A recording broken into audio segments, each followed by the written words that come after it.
Почитувани сограѓани.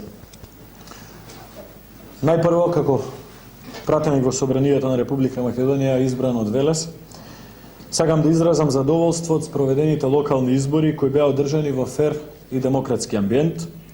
Граѓаните на Велес, велешаните масовно, мирно и достоинствено излегоа на гласачките места и го направија својот избор. Во Велес победи демократијата, во Велес победи ВМРО-ДПМН, победија делата. На листата за советници и на листата за нашиот кандидат за градоначалник добивме масовна поддршка од граѓаните. Известно е дека новото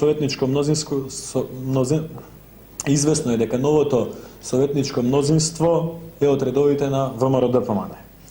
ВМРО-ДПМН ќе го има и новиот председател на Советот на општина Велес многу наскоро.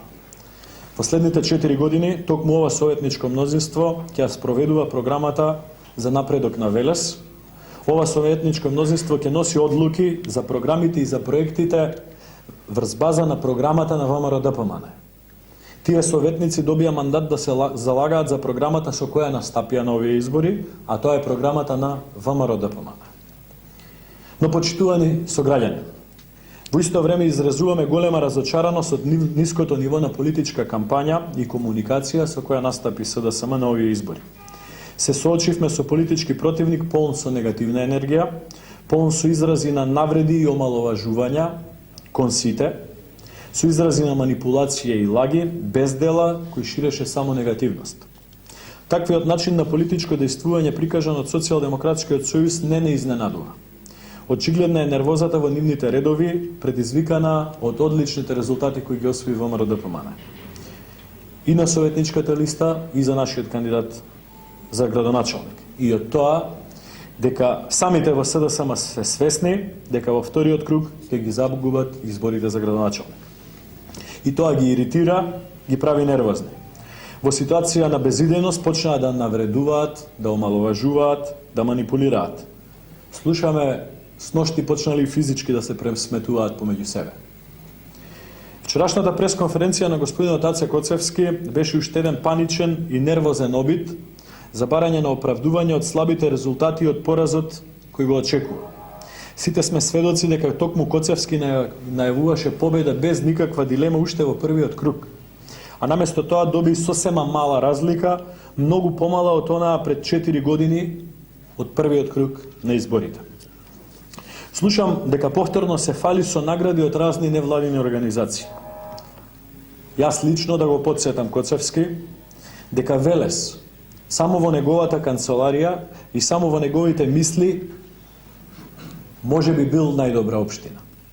Додека беше градоначалник и додека со Македонија владеја неговите политички соработници Бранко Црвенковски и Љупчо Ѓоргиевски, во Велес се затворија повеќе десетици фирми, без работа останаа близу 10.000 луѓе, Велес немаше редовна и здрава вода за пиење, Велес имаше проблеми со слечиштето Рамина, немаше нити почеток на изградба на нова зграда на театар, беше поскапена цената за 210%, училиштата не се реконструираа нити во мал дел од она што се реконструираа во последните неколку години. Затоа велам, Велес во мандатите на Коцевски, во мандатите на Љупчо Ѓоргиевски и Црвенковски воопшто не беше најдобра општина.